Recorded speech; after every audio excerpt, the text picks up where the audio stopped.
Coming up on the Sky News Daily with me, Niall Paterson. Last week, Prince Harry resigned as patron of the charity he set up in his mother Diana's memory after the charity's boss refused to step aside. Now, she's given her side of the story. Donald Trump is heading back to the White House. Together we can truly make America great again. We are in for an unpredictable but fascinating 4 years. And we're going to be following every twist and turn for the first 100 days. We'll be bringing you the latest updates and analysis first thing every morning. So join me, James Matthews. Me, Martha Kalnick. And me, Mark Stone. For Trump 100, every weekday at 6 a.m, wherever you get your podcasts. Dr. Sophie Chandauka is on a mission, not just to improve the lives of poor African kids through Sentebale, the charity co-founded by Prince Harry that she runs, but also to give her side of the story that ultimately concluded with Harry resigning as patron. There is no discussion about what's happening with respect to some of our most significant funders. And then when you discuss with the senior executive team and ask why there isn't a conversation about this, the answer is, it's really difficult to have this conversation because it's an uncomfortable conversation to have with Prince Harry in the room. She's been speaking to Sky's Trevor Philips, and more on that in just a second. But first, our royal correspondent, Rhiannon Mills. Rhiannon, just give us a quick reminder of where we are and how we got there. So Wednesday was the first instance when we found out really publicly that something was not right within Sentebale. We heard through sort of reports in newspapers that Prince Harry and Prince Seso, the joint patrons of the charity, who'd set it up basically in both their mothers' names, had decided to step away from the charity, and also that the trustees on the board had also all decided to resign. We then had this stinging statement from the chair, Sophie Chandauka, in which she alleged a huge list of allegations, including misogyny, bullying, and harassment. Over the weekend, however, we had the exclusive interview with Sophie, and what she had to say was explosive. So when I arrived in July in 2023, of course, the first thing you do is you open the annual report, you look at the board minutes to see what it is that's going on in the organization. I did a 7-year historical review of the financials. It was pretty obvious to me that we had lost quite a number of corporate sponsors, we'd lost some families, and we'd lost individuals who were donating to the organization. And there was quite a significant correlation between the time the organization started to see a departure of sort of major organizations and Prince Harry's departure from the UK itself. When you look at the board minutes, though, there is no discussion about what's happening with respect to some of our most significant funders. And then when you discuss with the senior executive team and ask why there isn't a conversation about this, the answer is, it's really difficult to have this conversation because it's an uncomfortable conversation to have with Prince Harry in the room. So the central point here is when you look at the risk register of the charity and funding, number one risk is the Duke of Sussex.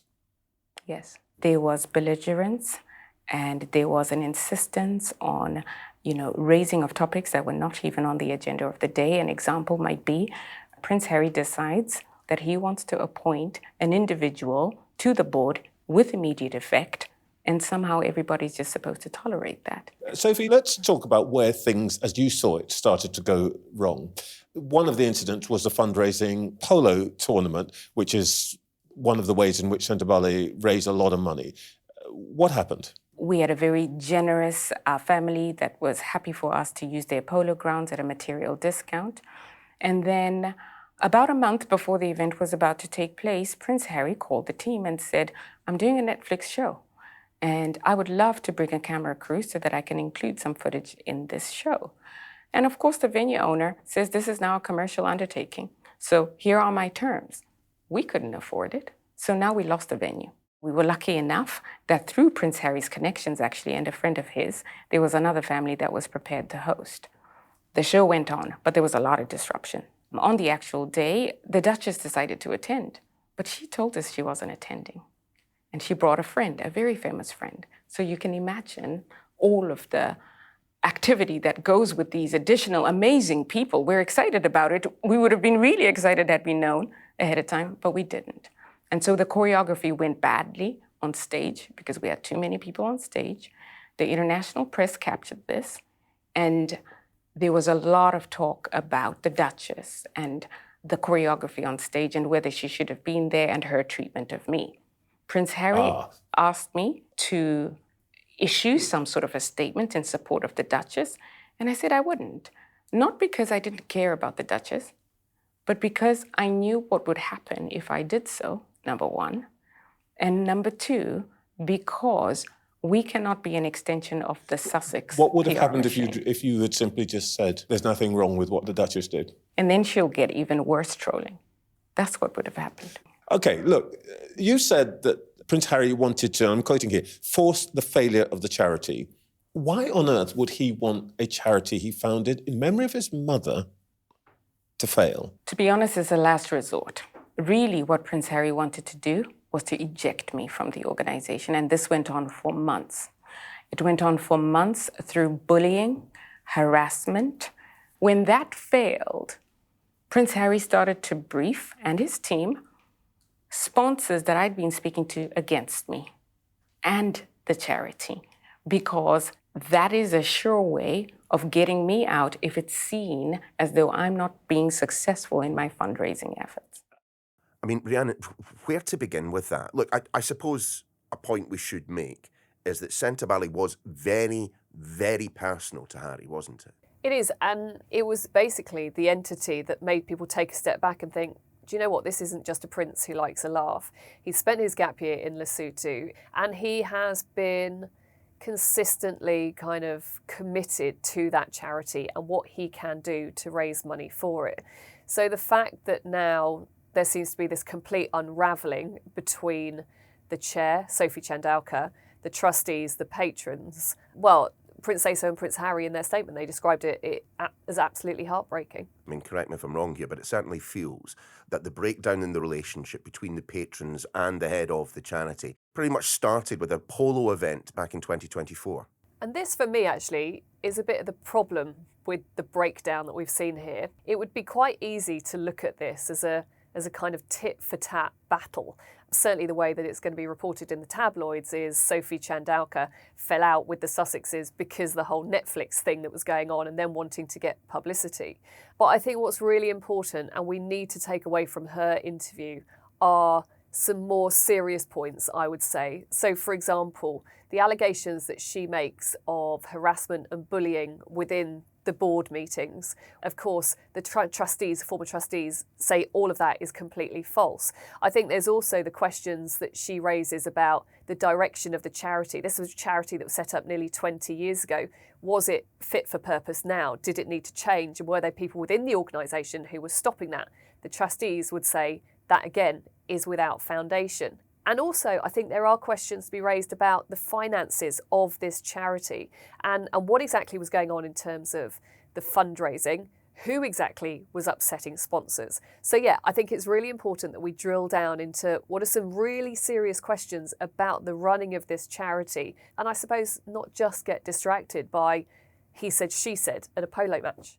But look, the allegations that are being made by the head of the charity, Dr. Sarah Chandauka, they look awfully similar to the allegations that were made by Harry and Meghan about the palace, don't they? Bullying, racism, misogyny. Yeah, and that's why it's so damning and some would say so damaging. The fact that these allegations are very squarely being laid at the door of Prince Harry. We know that the Sussexes in the past themselves have faced allegations of bullying. Of course, they have consistently said they are false without foundation. They have refuted them. And again, in this instance, the former trustees, those around Prince Harry, again say that they simply do not recognise those allegations. But when it comes to Dr. Chandauka, her point is this. In fact, I'll use her words. The number one risk for the charity, for Sentebale, is the toxicity of the lead patron's brand, Harry's brand. I mean, doesn't she have a point there? Look, we've spoken about it before, haven't we? Just how difficult the last 5 years have been for the Sussexes and the royal family, and how damaging it has been, certainly for Prince Harry's brand here in the UK, because of that sense that he ultimately threw his family under the bus in order to go and have this new life in Montecito.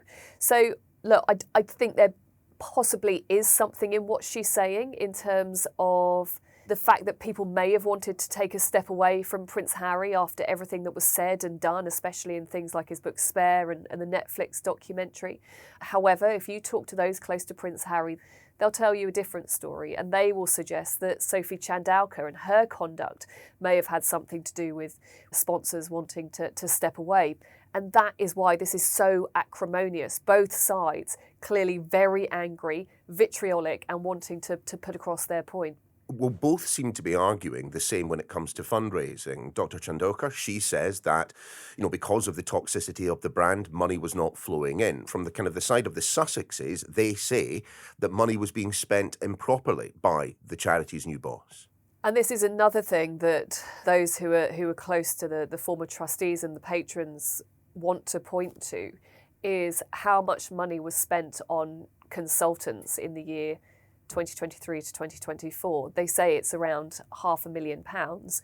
Now, is that a large amount for a charity of that size? It shows that it's very muddy exactly what has gone on, but it has been blown up in the most public way. So have we just not heard from Harry on the record yet then? No, we haven't. We had a statement that was released from Prince Harry and the co-founder of Sentebale, Prince Say-So, in which they said it is devastating that the relationship between the charity's trustees and the chair of the board broke down beyond repair, creating an untenable situation. These trustees acted in the best interest of the charity in asking the chair to step down while keeping the well-being of staff in mind. In turn, she sued the charity to remain in this voluntary position, further underscoring the broken relationship. But yeah, that is all we've heard from Prince Harry and Prince Say-So, the founders of this organisation so far. Wasn't there, though, in essence, an inevitability that there was always going to be a day of reckoning for this charity, Sentebale? The reason being that it was ostensibly set up to help poor black kids with HIV and AIDS, and its funding structure largely consisted of rich white people playing polo. Now, Neil, I think you're a bit unfair there. And the reason I say that is because I went to Lesotho in 2015. I went and I saw the Mama Hatu Centre, which they had fundraised so hard to set up, a centre that was really important for the children, the teenagers who went there, who had HIV and AIDS, and actually had a space where they could share their experiences. Now, interestingly, also on that trip to South Africa, I went to one of those polo matches.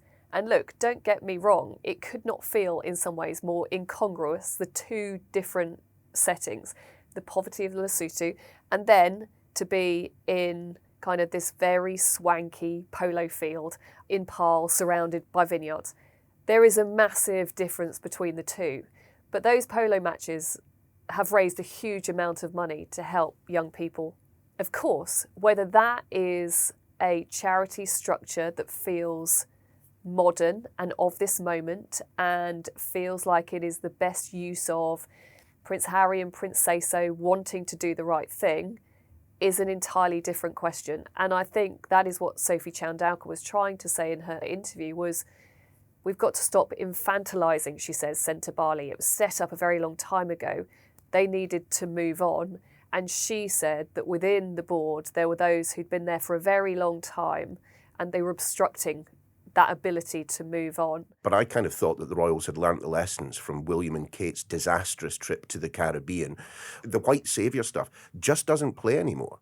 But does that mean that they shouldn't want to help and try to help? And I get it. Everything around the royal family is always about the optics. And yes, these probably were questions that should have been being asked around the table at those boardroom meetings. By listening to Sophie Chandauka, it appears that she was trying to raise that as an issue and that wasn't being taken seriously. But also, should you in some ways throw the baby out with the bathwater?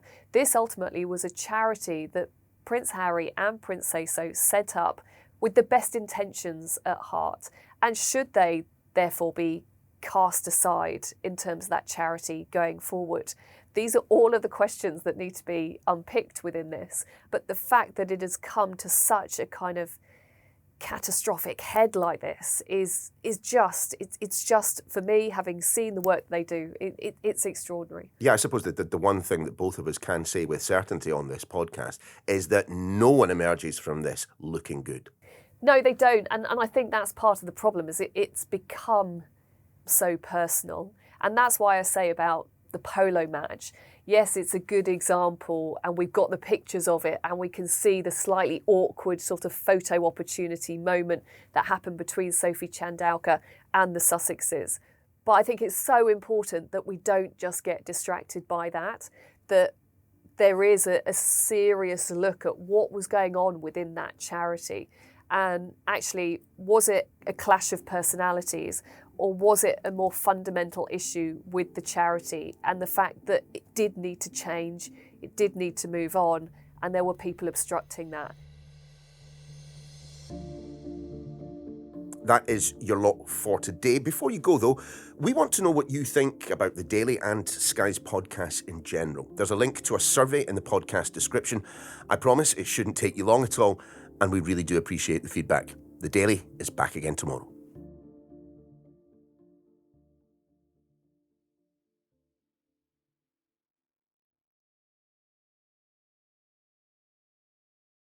Donald Trump is heading back to the White House. Together we can truly make America great again. We are in for an unpredictable but fascinating 4 years. And we're going to be following every twist and turn for the first 100 days. We'll be bringing you the latest updates and analysis first thing every morning. So join me, James Matthews. Me, Martha Kellner. And me, Mark Stone. For Trump 100 every weekday at 6 a.m, wherever you get your podcasts.